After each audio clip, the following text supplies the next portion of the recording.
இங்க சிவானி பாப்பாவும் ரொம்பவே பயந்து போயிட்டு கரெக்டா அங்க பச்சை மலை காட்டுக்குள்ள இருக்கிற அந்த குளத்துக்கிட்ட மயங்கி விழுந்துடுறாங்க. அதே நேரம் அங்க வந்த ஒரு பாட்டியுமே இந்த மாதிரி மூலிகை எல்லாம் தேடி பார்த்துட்டு அங்க இருக்கிற சிவன் கோயிலுக்கு குளத்துக்கு தண்ணி எடுக்க வந்திருப்பாங்க. அப்ப யதார்த்தமா இந்த பக்கம் சிவானி பாப்பாவை பார்த்துட்டு என்ன இது இந்த பொண்ணு இங்க மயங்கி கிடக்குது அப்படின்னு சொல்லிட்டு டேரக்டா பக்கத்துல வந்து பாக்குறாங்க. பார்த்ததுக்கு அப்புறம் தான் தெரியுது சிவானி பாப்பாவுக்கும் பயங்கரமா காய்ச்சல் இருக்குது. அதே நேரம் அவங்க சாப்பிடாம ரொம்பவே டயர்டா இருந்ததுனாலதான் மயங்கிட்டாங்க அப்படிங்கறது புரிஞ்சுக்கிறாங்க. அதுக்கப்புறம் அவங்களோட சீடனையும் வச்சு இந்த பக்கம் சிவானி பாப்பாவை டைரக்டா அவங்களோட குடிசைக்கும் தூக்கிட்டு போறாங்க. ஆனா அதே நேரம் இந்த கடத்தல்காரங்களும் ரெண்டு பேரும் அந்த காடு ஃபுல்லா தேடி பார்த்துட்டு இங்க சிவானி பாப்பாவே இல்ல, என்ன பண்றேன்னு தெரியல அப்படின்னு சொல்லிட்டு ரொம்பவே பயந்து போயிட்டு வேற வழியே கிடையாது, இதுக்கு மேல நம்ம முதல்ல பாஸுக்கு கால் பண்ணி சொல்லலாம் அப்படின்னு சொல்லிட்டு அவங்களுமே டேரக்டா தாஸுக்கு கால் பண்றாங்க.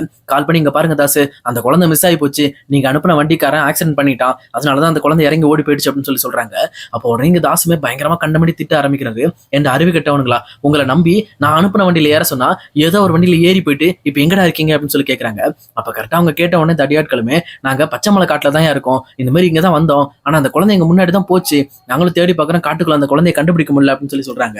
உடனே தாசுமே இந்த பிரச்சனையிலும் தப்பிக்கிறதுக்கு ஒரே வழிதான், நான் மத்த ரெண்டு பேரையும் அங்க வர சொல்றேன், முதல்ல அந்த குழந்தைய தேடி கண்டுபிடிங்க, அந்த குழந்தை நம்ம கைக்கு வந்தாதான் கம்பல்சரி நம்மளால டீலிங் பேச முடியும் அப்படின்னு சொல்லிட்டு எங்க தாசுமே சொல்றாரு.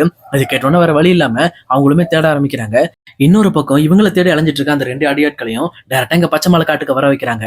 இன்னொரு பக்கம் இங்க சக்தி, பொன்னி, சண்முகம் இவங்க எல்லாரும் சேர்ந்துட்டு இங்க மறுபடியும் அந்த குழந்தைய தேட ஆரம்பிக்கிறாங்க. எங்கெங்கயோ தேடி பார்த்துமே கிடைக்கவே இல்லை. அதே நேரத்துல காலையில விடிய ஆரம்பிக்குது. மணி 5 ஆன உடனே இந்த பக்கம் பொன்னிக்குமே என்ன பண்றதுனே தெரியல. அவங்களுக்கு கண்ணெல்லாம் இருட்டிருது. இதுக்கு மேலே எப்படி சிவானி பாப்பா நான் கண்டுபிடிப்பேன், இவ்வளவு பெரிய காட்டுல என்னோட சிவானி பாப்பா எங்க இருப்பாங்க அப்படின்னு சொல்லிட்டு பயங்கரமா ஃபீல் பண்ணி அழுதுகிட்டு அங்க ஒரு தூண்கிட்டே உட்காந்துடுறாங்க. அதே நேரத்துல அங்க இருக்கிற ஒரு வயசானவருமே என்னம்மா தொலைச்சிட்டு தேடிக்கிட்டு இருக்கியா, கவலைப்படாத, நீ தேடுறது பத்திரமா தான் இருக்கு, அதுவும் இந்த மலையில தான் இருக்கு, நல்லா தேடிப்பாரு அப்படின்னு சொல்லி சொல்றாங்க.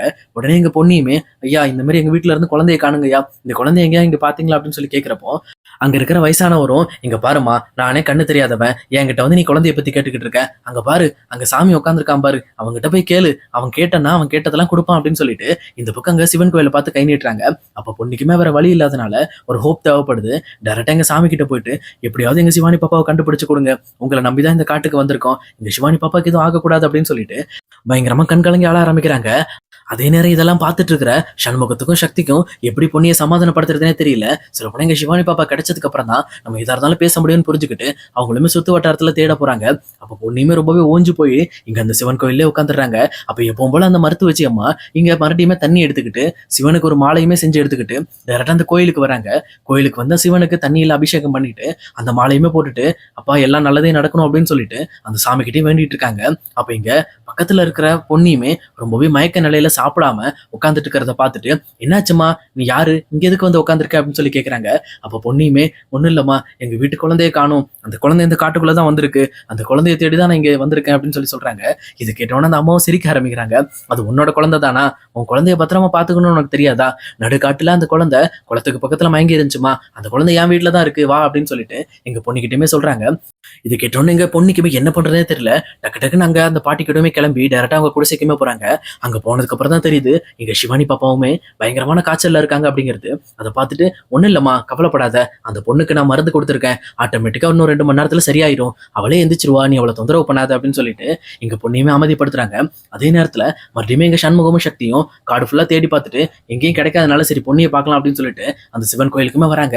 அங்க வந்ததுக்கு அப்புறம் தான் தெரியுது பொண்ணியுமே அங்க இல்லை அப்படின்னு சொல்லிட்டு அவங்களுமே ஒருவேளை சிவானி பாப்பாவை தேடி போயிட்டாங்களோ அப்படின்னு நினைச்சிட்டு இங்க இவங்க 2 பேரும் மறுபடியுமே பொண்ணியை தேடி இருக்காங்க. ஒன்னாவே காட்டுக்குள்ள போயிட்டு இருக்காங்க. அப்ப இங்க பொண்ணியுமே சிவானி பாப்பா எந்திரிச்ச உடனே என்ன பாப்பா எங்க போயிட்டீங்க அப்படின்னு சொல்லி கேட்கறாங்க. அப்ப சிவானி பாப்பா ஏற்கனவே பயந்து இருந்ததுனால இங்க பொண்ணியை பார்த்தோன்னா வேகமா கட்டிப்பிடிச்சு நீங்க வந்துட்டீங்களா பொண்ணியத்தை, நீங்க ஏன் என்ன தனியா விட்டுட்டு போனீங்க, நான் ரொம்ப பயந்துட்டேன், இந்த மாதிரி 2 அங்கிள் என்ன கூட்டிட்டு வந்தாங்க, அந்த அங்கிள் எனக்கு சைக்கிளே கொண்டு வந்து தரல, அதுக்கு பதிலாக அவங்க ஏதோ சாப்பிட்டாங்க, சாப்பிட்டுட்டு அப்படியே படுத்து தூங்கிட்டாங்க, நான் எவ்வளவோ எழுப்பி பார்த்தேன் யாருமே எந்திக்கல, நல்ல வேளை நீங்க வந்துட்டீங்க அப்படின்னு சொல்லிட்டு பொண்ணியை பார்த்து அழுதுகிட்டு இருக்காங்க. அப்ப பொண்ணியுமே கவலைப்படாதமா நம்ம வீட்டுக்கு போயிருவோம் அப்படின்னு சொல்லிட்டு இங்க சிவானி பாப்பாவை தூக்கிட்டு அந்த பாட்டிக்கு நன்றி சொல்லிட்டு மறுபடியுமே அந்த காட்டுக்கு நடுவில் இருக்க சிவன் கோயிலை நோக்கி நடக்க ஆரம்பிக்கிறாங்க. அந்த மாதிரி பொண்ணியுமே சிவானி பாப்பாவை தூக்கிட்டு அந்த சிவன் கோயிலை நோக்கி வந்துட்டு இருக்கும்போது இந்த அடியாட்கள் 2 பேரும் அங்க பொண்ணியை பாத்துறாங்க. அது மட்டும் இல்லாம பொண்ணு கையில இருக்க சிவானி பாப்பாவும் பார்த்துட்டு இங்க பாரு அந்த பொண்ணு கிட்ட தான் அந்த குழந்தை இருக்கு, வா புடுங்கிட்டு வந்துரும் அப்படின்னு சொல்லிட்டு மறுபடியுமே அந்த கடத்தல்காரங்க இங்க பொண்ணு கிட்ட இருந்து சிவானி பாப்பாவை புடுங்கிறதுக்காக வராங்க. அப்ப அதை கவனிச்ச சிவானி பாப்பாவுமே அத்தை அவங்க 2 பேரும் தான் என்ன கூட்டிட்டு போயிருந்தாங்க அப்படின்னு சொல்றாங்க. இதை கேட்டோன்னு எங்க பொண்ணுக்குமே தெரிஞ்சிருது இவங்க தான் அந்த கடத்தல்காரங்கன்னு சொல்லிட்டு மறுபடியும் பொண்ணு சிவானி பாப்பாவை தூக்கிட்டு டைரக்டா அந்த கோயிலை பார்த்து ஓட ஆரம்பிக்கிறாங்க. அதே நேரத்துல இங்க அந்த அடியாட்களுமே இங்க பொண்ணியை துரத்த ஆரம்பிக்கிறாங்க. இந்த மாதிரி கடவுளே பார்த்து அவங்களுக்கு ஹெல்ப் பண்ண மாதிரி கரெக்டா அந்த இடத்துக்கு இங்க சண்முகமும் சக்தியும் வந்துடுறாங்க. சொல்ல போனா பொண்ணி சிவானி பாப்பாவை காப்பாத்துறதுக்கு இவங்க 2 பேரும் வந்ததை பார்த்த உடனே அந்த அடியாட்களும் ஸ்டன் ஆகி நின்றுட்டு இருக்காங்க. அப்போ சக்தியுமே இங்க பாடுறா என்னை தாண்டி தாண்டா நீ பொண்ணு மேலேயும் அந்த என் குழந்தை மேலேயும் கை வைக்க முடியும் அப்படின்னு சொல்லிட்டு ரொம்பவே கோபத்துல நிக்கிறாங்க. இதை பார்த்தோன்னா அந்த அடியாட்களுமே அங்க இருந்து பயந்து தலை தெறிக்க ஓடி போறாங்க. இன்னொரு பக்கம் இங்க பொண்ணியுமே சிவானி பாப்பா கிடைச்சிட்டா இந்த இடத்துல தான் இருந்தா அப்படின்னு சொல்லிட்டு சக்திகிட்டையும் சண்முகத்திட்டையும் சொல்லிட்டு இருக்காங்க. இவங்க 2 பேரும் ரொம்பவே அழுதுகிட்டு சிவானி பாப்பாவுமே கட்டி பிடிச்சிட்டு வாமா இதுக்கு மேல நீ எங்கேயும் போக வேண்டாம் நம்ம வீட்டுக்கு போவோம் அப்படின்னு சொல்லிட்டு சிவானி பாப்பாவை தூக்கிட்டு அவங்களும் வீட்டுக்கு வந்துட்டு இருக்காங்க. அன்னைக்கு இன்னொரு பக்கம் எங்க ஹாஸ்பிட்டல்ல இருக்கிற பவானிக்குமே டிப்ரெஷனோட ஹை லெவலுக்கே போயிட்டு அவங்களுமே தன்னோட சுயநினைவு இழக்க ஆரம்பிக்கிறாங்க. அதே நேரம் இதை பார்த்துட்டு இருக்க சந்திரசேகரன் ஜெயாவும் என்ன பண்றதே தெரியாம பயங்கரமா தவிச்சுக்கிட்டு இருக்காங்க.